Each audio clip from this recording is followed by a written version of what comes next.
All right, and now we know a little bit more about you guys. We wanted to share a little bit about us. My name is Jordan Holden, and I'm a curriculum developer with Ozobot. So I get to write all of the curriculum that you as educators get to use to bring our bots into your classroom.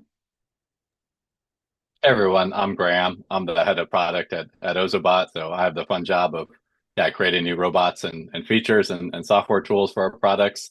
And I'll be giving a demo of the editor later today. Awesome. And we will jump right in. So, what is the Ozobot Editor?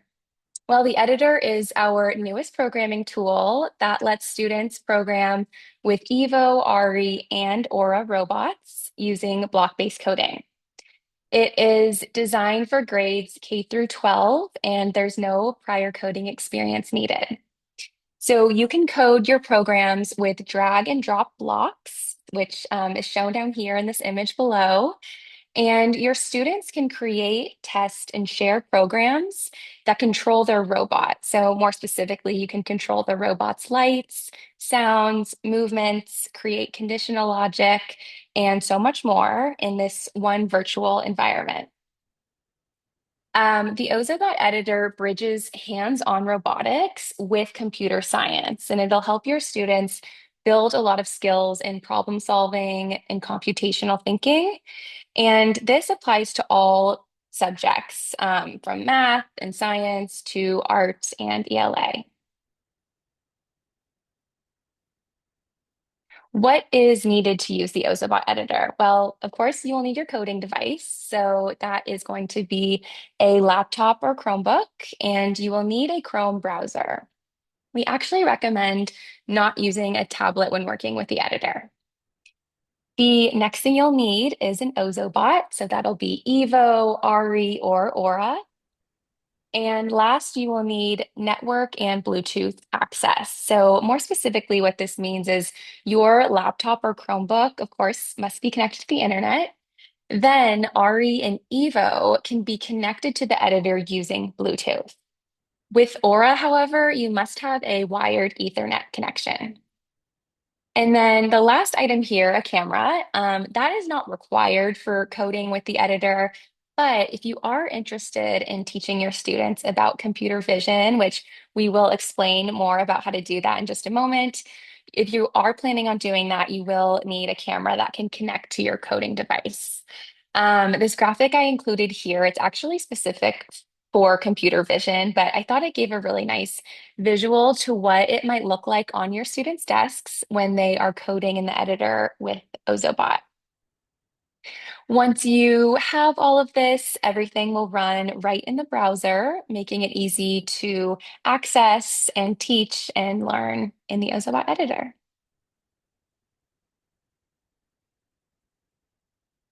Okay, so how is the Ozobot editor different from Ozobot Blockly? I know a lot of you said you are Ozobot Blockly users, and at first glance, you can see they look very similar.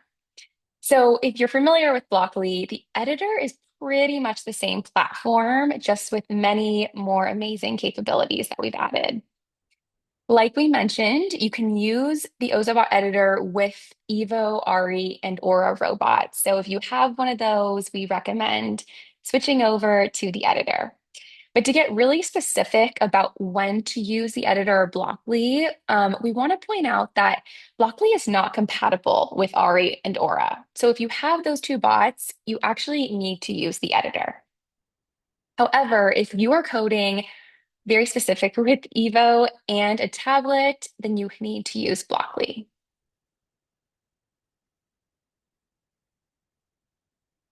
So now I want to point out the new features that we have in the editor. These new tools I'm going to show you here, they're really going to elevate your instruction and give your students hands-on experience with capabilities that real programmers use every single day. The first is a program start block. So you'll find this block already on the workspace. And the purpose of it is to show your students where to add the code. So any blocks not attached to this program start block will be disabled, which means that once you run your program, those blocks not attached won't run. And it'll be really obvious which ones those are going to be because the colored will be all grayed out on those blocks. But you can, of course, let your students know it's completely fine to keep those blocks on the workspace if they want to use them to iterate their program or just use them later on. The next feature I want to point out to you is our I/O console, which you can find in the bottom left-hand corner, where it says input output. That's what the I/O stands for. And you can think of this as where a coder will keep track of what's happening behind the curtain. So if you look back at my code here, the second block I've added says print to IO console, which means it's going to display the text I've written in the block attached to it. I've written quiz is starting. And when I run my program, that text actually prints down below in the console here. So, this is a really great way to teach your students how professional programmers will use an internal messaging system for things like feedback and debugging, and they can add in parts of the text that let them know what part of the program it's currently being run. We will move on to the next one, which is the terminal you can find in the bottom right-hand corner. The terminal is so cool. It teaches students how to create and display messages that a user would see.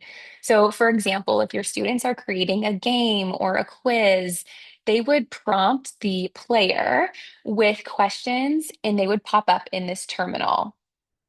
So you can also add these clickable buttons too, which here you can see I asked which ocean animal is the largest in the world. And then I've added the options as clickable buttons.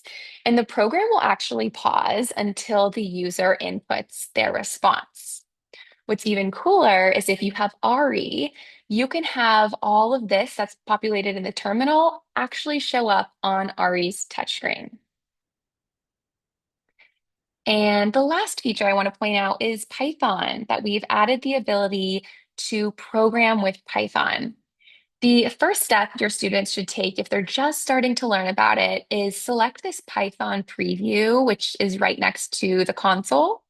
And what that'll do is translate all the code you have on your workspace into Python.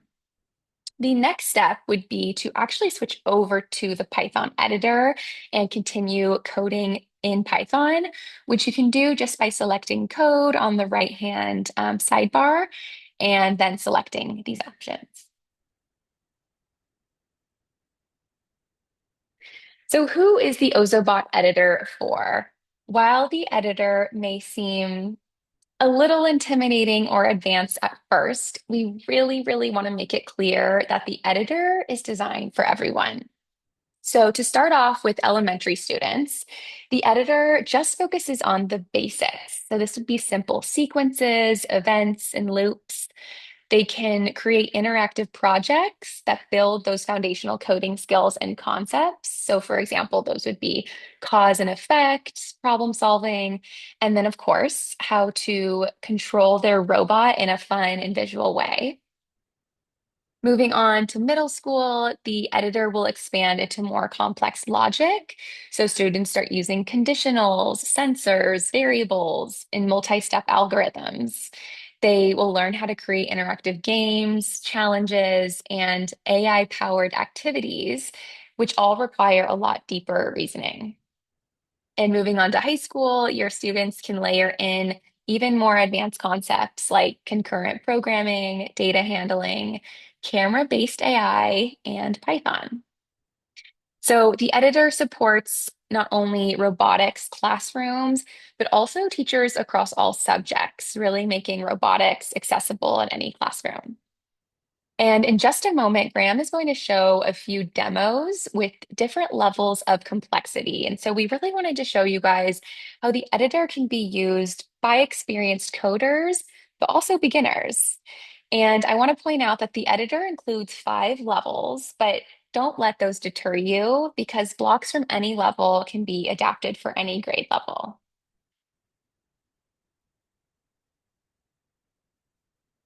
So, teaching with the Ozobot editor prepares students with the skills they are going to need in the future for our AI powered world. Your students will learn how to think logically, design creatively, and interact with real technologies. And some of these would be sensors and large language models. So, whether your students are coding for the very first time, making sequences, or more advanced with Python, they are going to be building genuine future ready skills. And among those are computational thinking, AI literacy, creativity and design, data debugging skills, and real world coding foundations.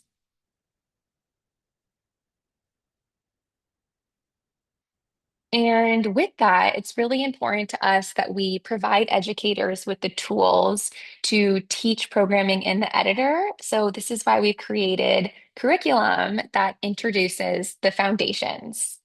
The Editor Essentials series is a curriculum we designed for middle school and high school students to really take coding beyond the basics through engaging and themed projects. So you'll see that each lesson connects coding to the real world. And some of these examples would be like smart devices, automation, self-driving cars. And it really helps those students understand why this type of coding matters, and then they can also learn about careers that these skills will actually apply to. All of these lessons use the 5E framework, and every activity is hands-on and, of course, standards aligned. You can find share codes in all of these lessons, as well as step-by-step instructions that really meet all experience levels. I also want to point out that the Introduction to the Ozobot Editor lesson series is coming soon, and this will be perfect for elementary students being introduced to block-based coding in the editor. We also have a brand new AI curriculum that we'd like to share with you. So, the AI Lesson Matrix is our full collection of AI lessons for grades 3 through 12, designed to help educators bring artificial intelligence to the classroom confidently and responsibly. So in our matrix, you'll find four lesson types. The first is learning with AI. We have ethics in AI, training LLMs, and then AI with the editor. So this lesson type focuses on real hands-on use of the editor's AI features, and it helps students to see how AI supports their programming, when to trust or challenge the AI outputs, and how to apply AI responsibly in their designs. All of this curriculum I've just talked about is available for free in Ozobot Classroom. So if you don't have an account already, be sure to make one and check out all of our new lesson offerings.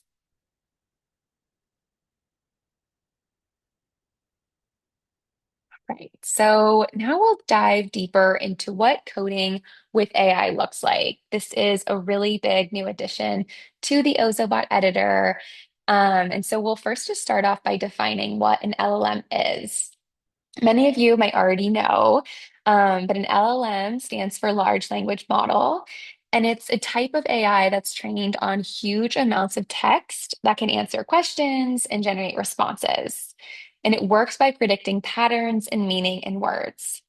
I really want to point out that we have lessons in Ozobot Classroom that just teach your students the basics of this concept. Then we took it a step even further and created a block in the editor that does just this. So the LLM block in the editor lets you ask a question to an AI system. Then you can use that response in your program. For example, you can display it on the console or terminal or even RE screen, or you can use it to make so many different types of decisions in your code.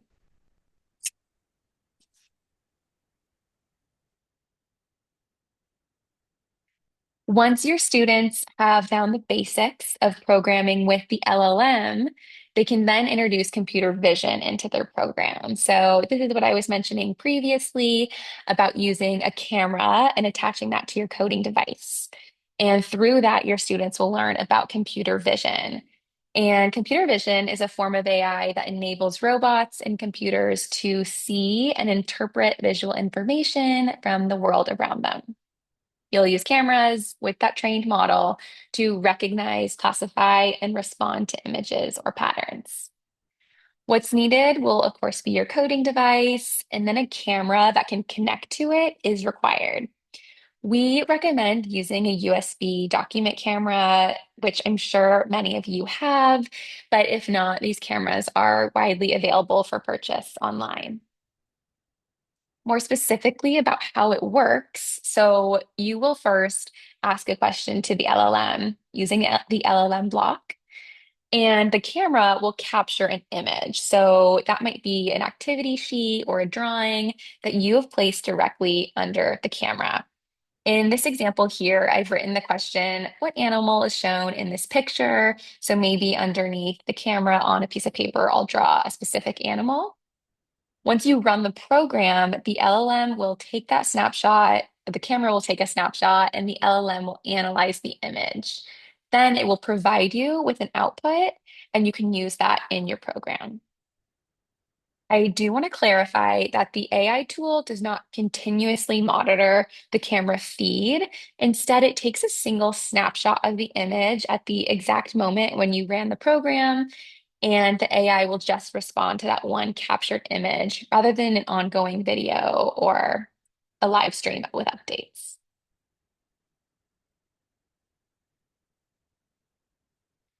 And before I hand things over to Graham, I want to take a moment to highlight the safety measures that we've built in to ensure the editor and the AI is used responsibly and safely in the classroom. So that first is data privacy and security. No personal information is stored, shared, or used for training. It's compliant with FERPA, COPA, and GDPR. There is content moderation. So there are built-in features that block unsafe, biased, or inappropriate content. And there's continuous evaluation. So safeguards and usage data are regularly reviewed and updated to align with THAI, COSIN, and DOE guidance. And with that, I will hand things over to Graham to share some demos of all the amazing things you can teach your students with the Ozobot Editor. All right, yeah, thanks, Jordan. So I'm going to go ahead and share my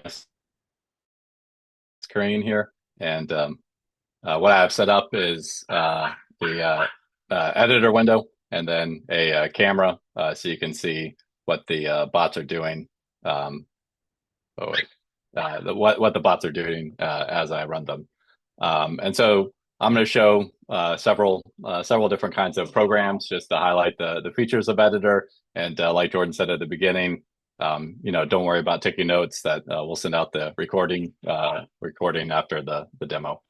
So the first two concepts I want to demonstrate that the editor has that Ozobot Blockly doesn't is concurrency and also the ability to do programs with multiple bots.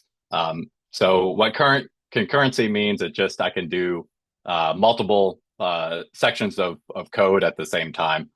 So specifically, I can have two sections of code, and I can be running those simultaneously.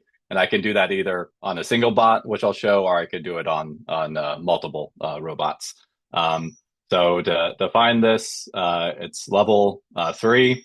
There's this block called concurrency, and you can just drop that into your program. And then, yeah, you can do any other blocks you want to do. So we could do a few movement blocks.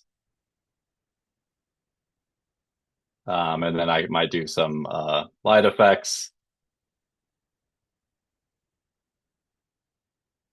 And so here, this is still at the level where young children could use it because it's all the same blocks we know of movement and lights and sounds. But what I'm doing is previously you would have had to do your movement commands consecutively, first a movement, then a light. Now with this concurrency function, I can do these two things at the same time. So I have my Evo connected already. Um,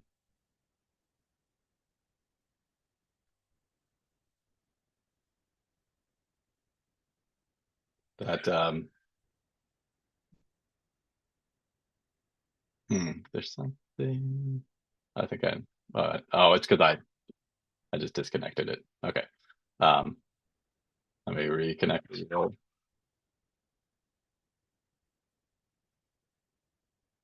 Okay, now it's ready. So you can see on the camera, I got my EvoBot. My EvoBot's connected. I've got my program where it's going to do movement and lights at the same time. And when I hit run, you can just see it doing this zigzag function, and it's going through the colors of the rainbow. And then I can see right now it's the zigzag and the rainbow that are highlighted, and so those are the blocks that are being executed. Um, and so what this allows is uh, uh, maybe a student has a maze program and they want to send out different status lights while it's doing different things. And so they have the ability to do multiple commands at once, and it will run these two sections of code at the same time.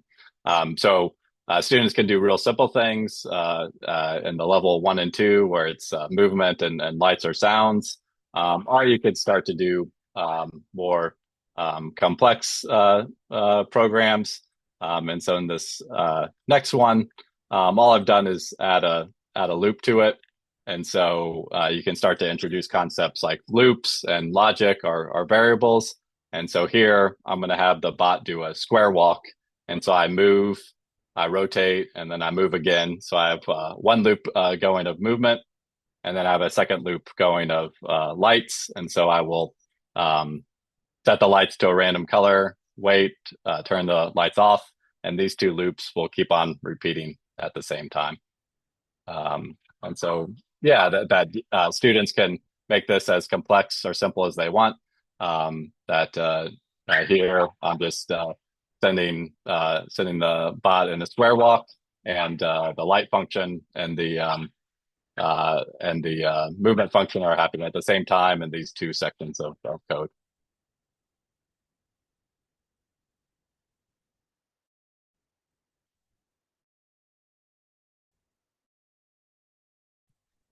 So that of a single robot like Evo, and all the blocks we have, math, timing, sound, sensors, all those blocks can be put inside this concurrency block.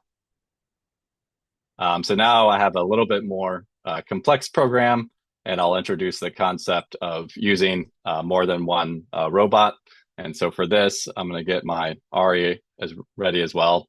And so I'm just going to add an ARI here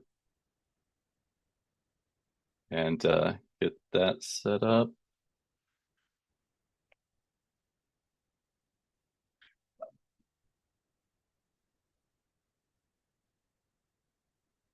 Okay, so now I have my ARI ready. I have a track, and so what I'm going to do is I have a little line track, and I'm a start and a finish, and I'm going to have the two robots do a race. So I've got ARI on one line, Evo on another line, and I've got the two bots connected. And so here I have the both these sets of commands in the concurrency block.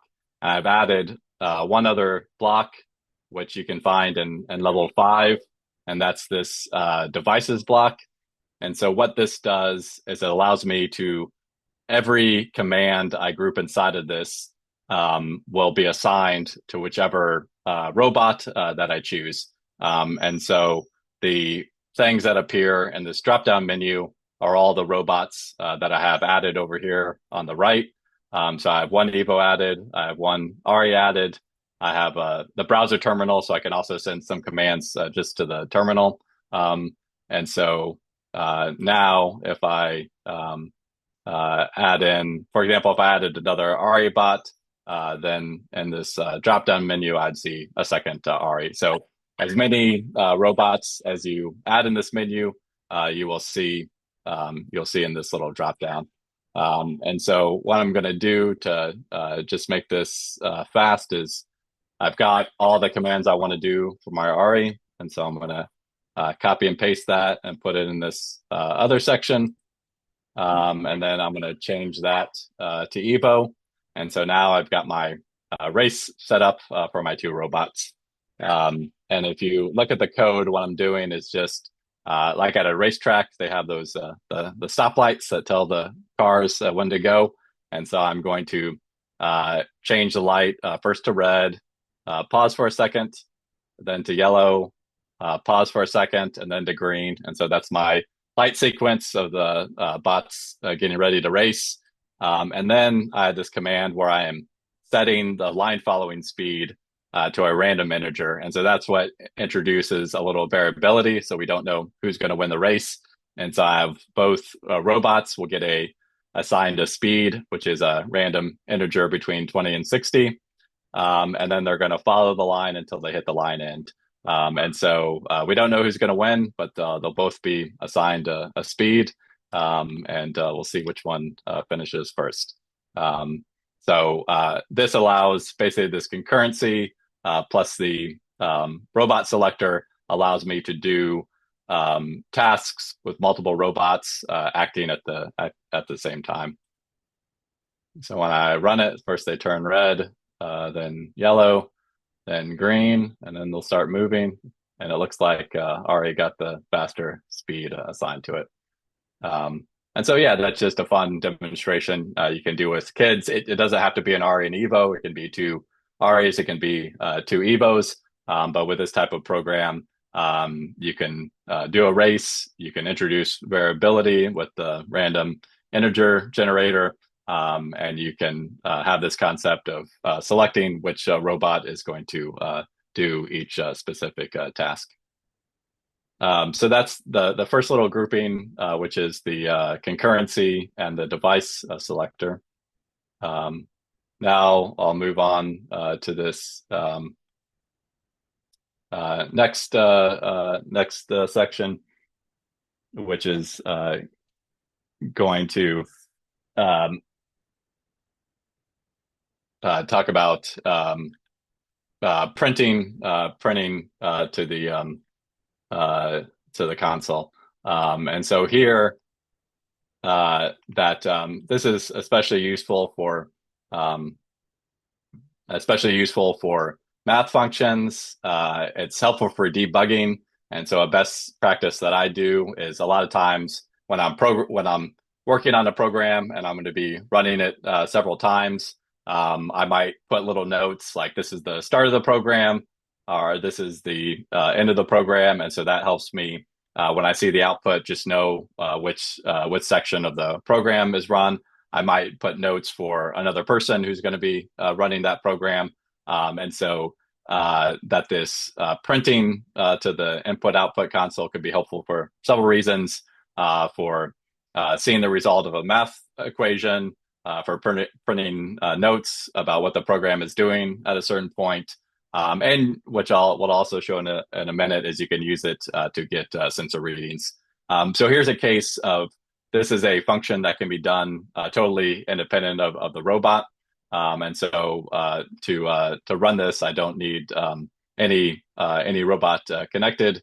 I can just print these messages of hello. I'm going to print the square root of this number. So in the last program, I set the speed to a random integer if I wanted to actually know the speed that I set. Because when I did that, the robots got assigned a speed, but I didn't see what it was. And so this could be used to actually print out what speed you assigned to that previous case of the race. And then I'm printing when the program is done. So here, when I run this, it's just going to pop up these messages of hello, of 67, the square root of 4,489. It generated the random integer, and then it's done. And so if I run it again, everything will be the same, except for that random integer will likely be different. So this time it was 40. And so, that's just helpful for seeing when the start and end of a program is and seeing numerical outputs in a program. And so now I'll actually do a use case with getting sensor readings. And so where you can find these blocks is I'm using my with actor block again. You don't need to use that. I'm just using it for this case of because I have two robots that I'm going to assign a different task to each robot. So I have my with actor block again that you can find here in level 5 in the devices. The everything that prints or shows readings is found in this section called I guess it's in level 5 called user IO. And so there's several functions in here, a few that I'll demonstrate later, but this print IO console is found here. And this can print lots of things. It can print text, numerical output, colors, the response from the AI model, which we'll get to later, as well as sensor readings. And so that could be the IR sensors on the bot or the color sensor. So I could have the bot on different colors beneath and print out which color it was currently reading from. And it could print out directions. If the bot comes to a intersection, it can print out which directions the bot detects. So yeah, lots of use cases for this ability to basically see what information the robot is getting or what calculations are done in the program. And so what does IO mean? That means input output. In this case, we're mostly using the output portion, but there is the possibility that you could interrupt your program and type in a number that was, for example, used in a math equation. And so what I'm going to do now is I need to set up a few things, just a little wall here. I'm going to reconnect my two devices. I'm going to add an ARI, connect that. Oops, I need to change something on it.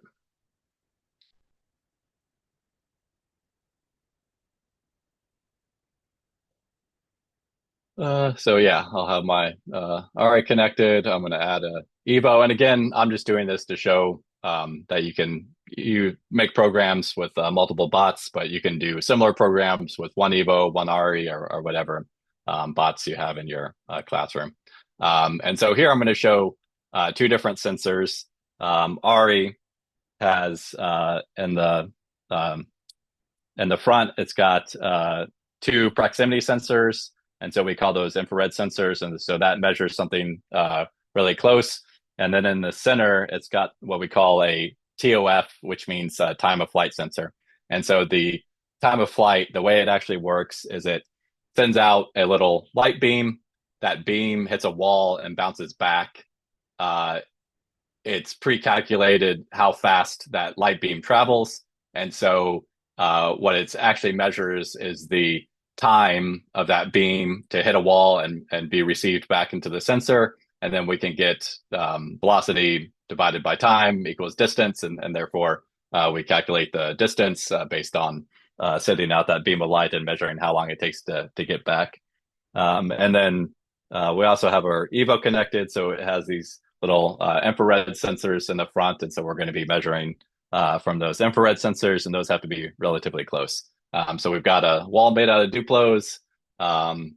We're going to get measure the IR sensors from Evo and the time of flight sensor from ARI. And so here you can find and underneath Evo and ARI and the sensors, that's where you can get these commands for the proximity sensor and for the time of flight sensor.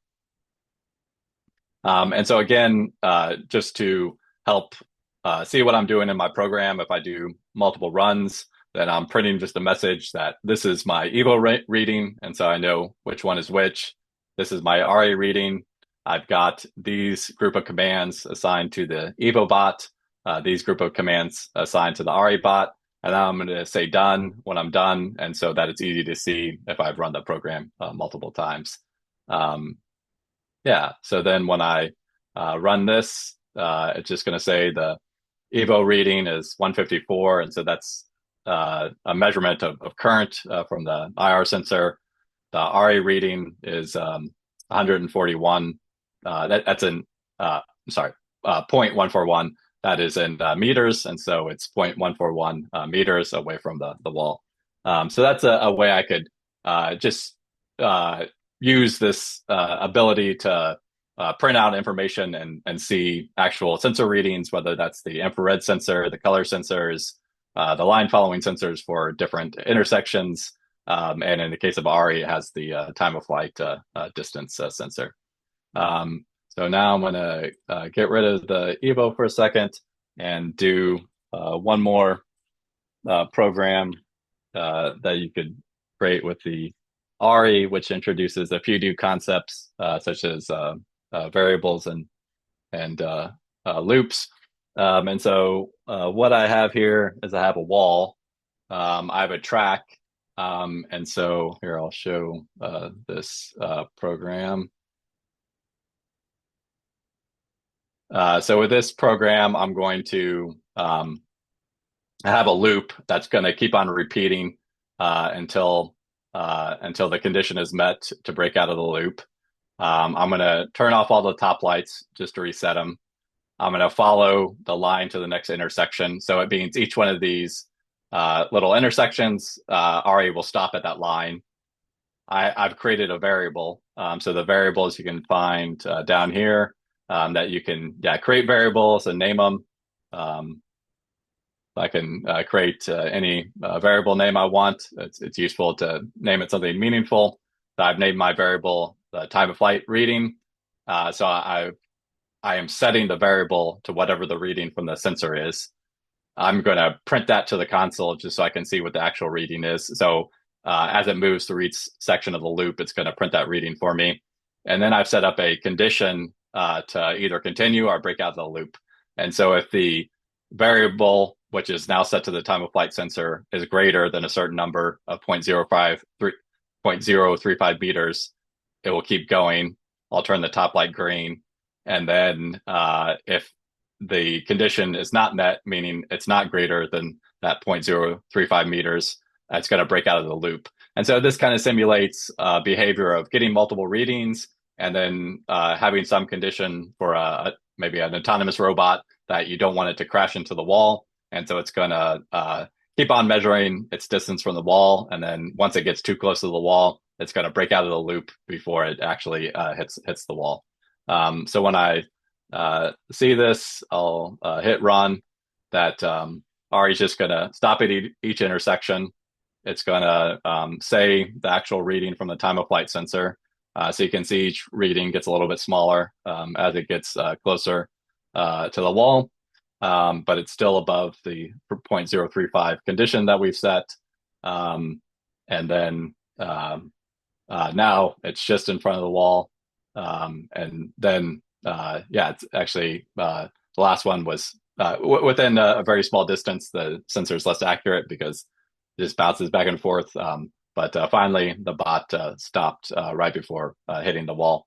So this is a little bit more complex program, but introduces some of these ideas of variables, logic statements, and loops that you can use all together to create some behavior of measuring until you've reached a condition, and then stop the behavior. Then for the next program, this input output is really for getting information from sensor readings. There's another concept we can do, which is having user input into the program. And so that might be useful in factory situations where you want to a robot is moving and perhaps it needs to do some safety check or has to check if another process in the line, such as some material being moved, has been completed or the previous factory step has been completed. Or, for example, in the case of autonomous cars, that there's different levels of autonomy where the car might drive a lot on its own, but then ask the user for certain checks or input along the way. And so these alert and prompt blocks interrupt the program and wait for user confirmation or for user decision before moving on to the next step of the program. So I'm going to connect my Evo. And now I've got the Evo connected. And here, so I need to put a little track down.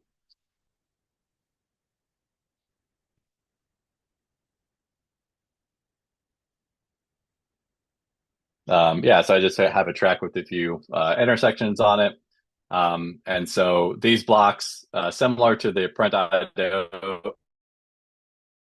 IO, these are found in the user interaction blocks. There's one called alert. So alert just print a text or show a text and then ask for you to hit OK to continue. And so it's good for interrupting the program. Maybe I can put a little obstacle in the track, and so it might be checking if I've cleared the obstacle or not.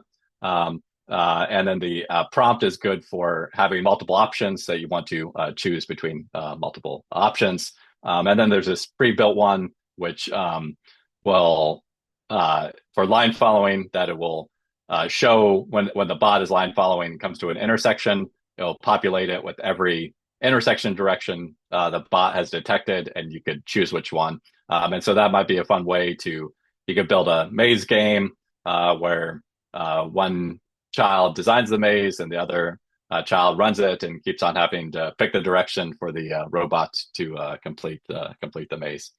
And so in this program, the Evo is going to follow to the intersection. It's going to stop to check the surroundings. And so then I'm going to make sure to remove the obstacle from the path before I hit continue. It's going to follow to the next intersection. It's going to detect every direction that's possible to turn, wait for me to choose the direction, and then follow again to the end of the intersection. And so not a lot of, I'm just using 5 or 6 different blocks here. And so, yeah, that younger children can do programs like this.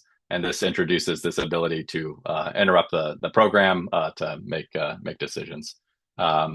And so when I hit run, it will go to that first intersection.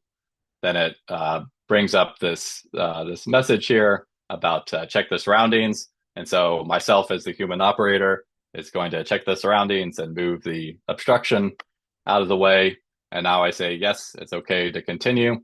So I'll move to the next intersection. It's arrived at a 4-way intersection.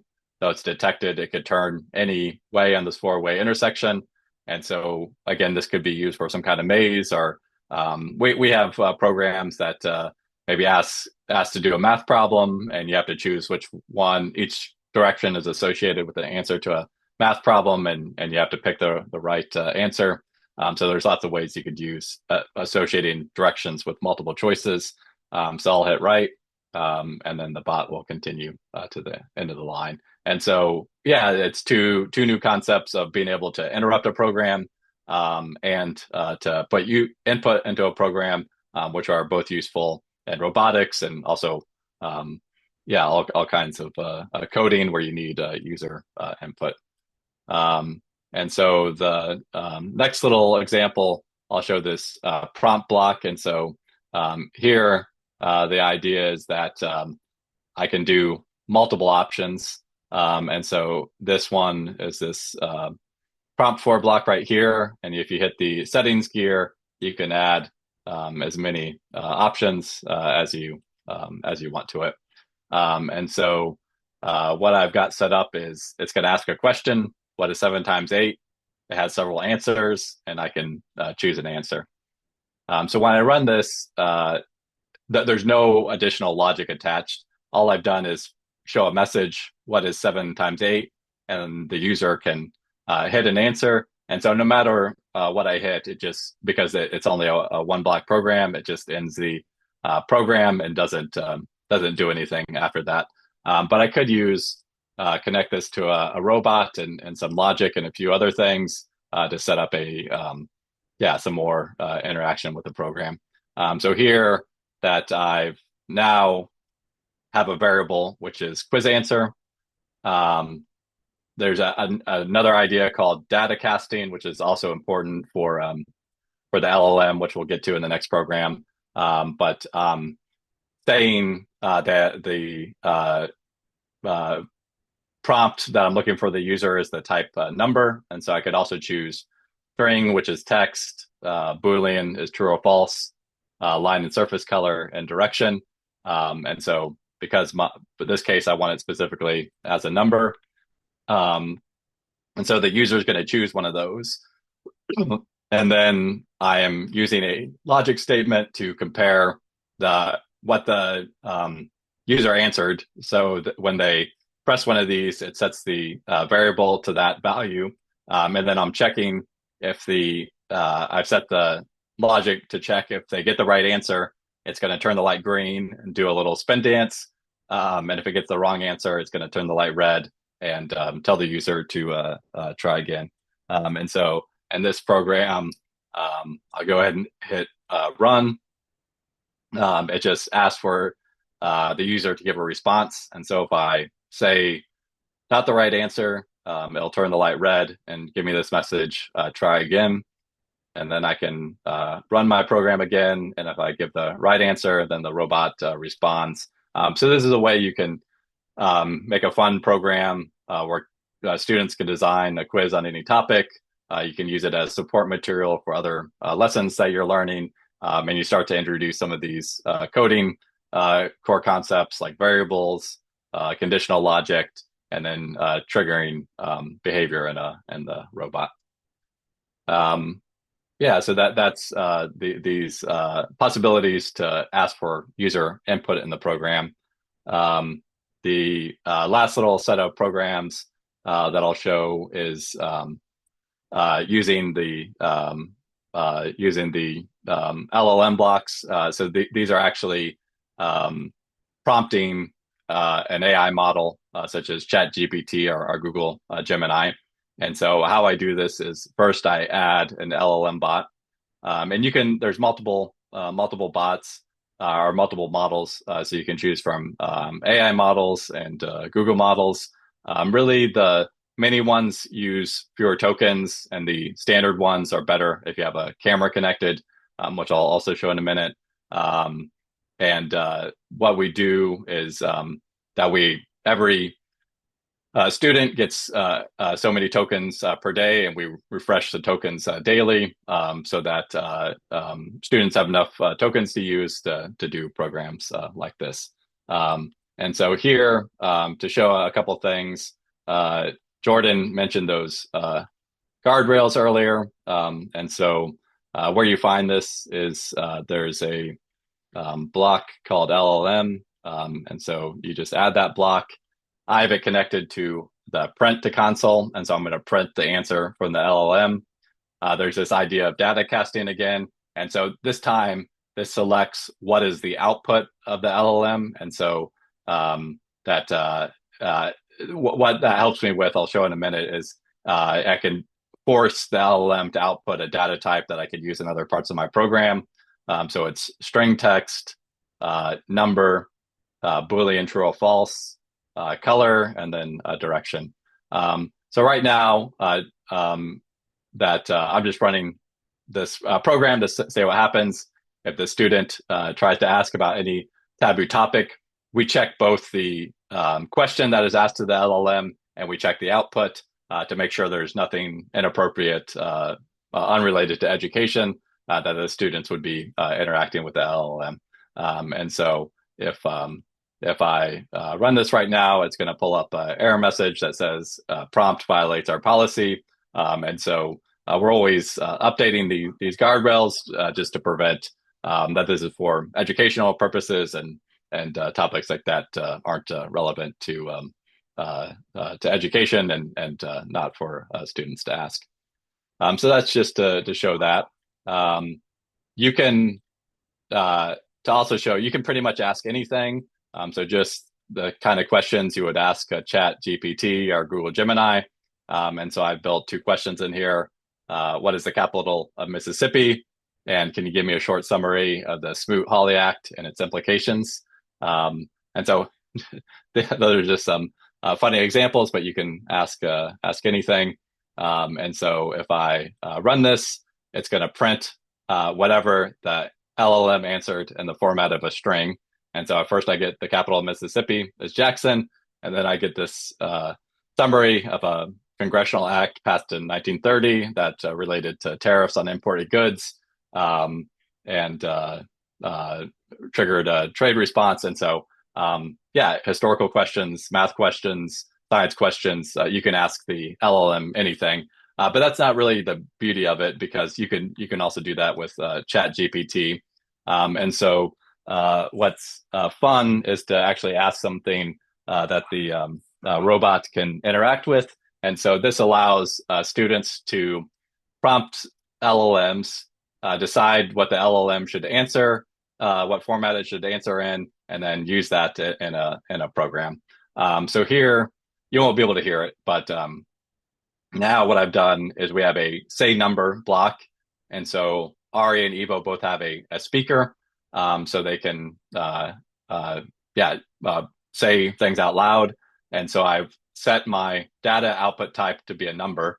If I would have put it as a string, it might say something like a squid has 10 legs, but the speaker can't say that whole. We don't have it connected that it can say full text like that. So if I change it to a number, it forces the LLM to answer this question in the format of a number, which the robot can say. So I have a number that's going to say how many legs does the squid have. I'm going to turn the light red. I'm going to ask just to show the difference. Then I have a question that has to be forced into the type of color. And I'm saying what color is Neptune, and it's going to set the light of the robot that color. So you see the light change color.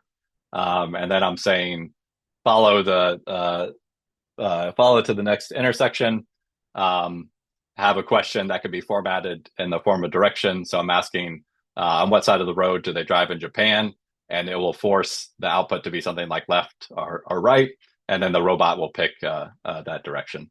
And so now I have to add my Evo one more time. And then when I run this program, you won't hear the sound, but you see the robot interacting with these questions that are outputs from the LLM. And so what this does is really make AI more tangible by triggering reactions in a physical robot, where now it's asking what color is Neptune. It turned the light blue. It's going to the intersection. It's going to ask the LLM what side do they drive on in Japan, and then the robot. So the LLM answered in the format left, and the robot turned left. And so you can build fun little programs like this and a lot of these are available in classrooms. Some pre-built lessons you can do with your students of all ages, where they can interact with large language models in a safe way, and see how that can be used to impact physical robots. So these are some more simple ones about saying a number, changing a color, and then to show how complex this can be. I'll just show one last program here, where I'm going to put Ari here and one more worksheet. So I've got a series of little marked grids. I've got a few coins where I'll put a coin in different slots. And then Ari is going to act as my robot that tells me if, like a color gauge that tells me if it's a pass or not. And so I'm going to connect to my Ari here. And so you don't have to worry about the whole program. I'll explain it briefly, but just to show how what kind of programs are capable of that simulate things like factory automation. And so what I've done here is not only do I have a LLM model added, I've also added a camera. And so I'll just switch to the little desktop cam I have, which is showing the grid and the coins and the Ari. And what this program will do is kind of putting together a lot of the things we've talked about today, where I have a loop number where I set it to 1. And so I'm eventually going to go through 5 loops for each one of these grid places. I'm going to turn the light off to reset it. I'm going to print the loop number so I know which loop I'm in. I created a text, which is there a coin and tile? And I don't put anything after that. Then I'm going to append the loop number to the text. And so it will keep on, the full text will now be, is there a coin in tile one? And then the next loop two, and the next loop three, and so on until I've gone through 5 loops. Um, I now have a variable that's set to the result from the LLM. And the LLM is set to Boolean, which will answer in the format of true false. I've got my camera connected now. And so I check this little box, use camera. Um, I'm going to print that result from the LLM so I know what it is. I've got a conditional logic where it's going to check if the LLM answers true. It's going to say there's a coin found in that tile and turn the top light green. If the LLM answers false, there's no coin in that tile, then it'll say tile empty and turn the light red. Then I'm doing one more conditional check to check the loop number. And when that loop number equals 5, I'll break out the loop. And then each consecutive loop, I'm changing it by 1. And so the loop goes from 1 to 2 to 3. So it took me half an hour or so to build this program. So this is a more complex program for junior high or high school students, but shows how you can put all these things together: computer vision, variables, LLM prompting, conditional logic, plus a robot to create a program that uses all these things and create some automation. Or we're basically going to go through each one of these loops, check if there's a coin found, and then see the result. So when I run this, I'll see the output in this little input-output down here. So it says, is there a coin in tile 1? It says false. It turns the light red. Is there a coin in tile 2? It should answer true and turns the light green. And it just goes on like that. And so I'm combining these different aspects of a kind of a quality check or an item check, of computer vision, of conditional logic, of looping an algorithm until a certain condition is met. And all this stuff is useful for manufacturing, for logistics, for safety checks. That these are good concepts that students can use in any kind of programming and automation environment. So just to do one last thing, I'll now switch some of the coins around, and we'll see if it gets it right again. And so I run through the program again. Is there a coin in tile 1? Okay. That's also an important lesson. Here, it actually got it wrong. That it said there was a coin in tile 1 and false. So that's an important. And the first time it got it right, the second run it got some of them wrong. So that's a important lesson you can teach your students, that AI is useful. It also gets things wrong, and so you have to double check your work because AI is not always correct. Yeah, so that's the last little demo that I wanted to show. Again, this will be we're at the end of the hour. This will be recorded, but if anybody wants to stay on for a couple of minutes, you're welcome to, and we'll answer a few questions if anybody wants to ask questions live.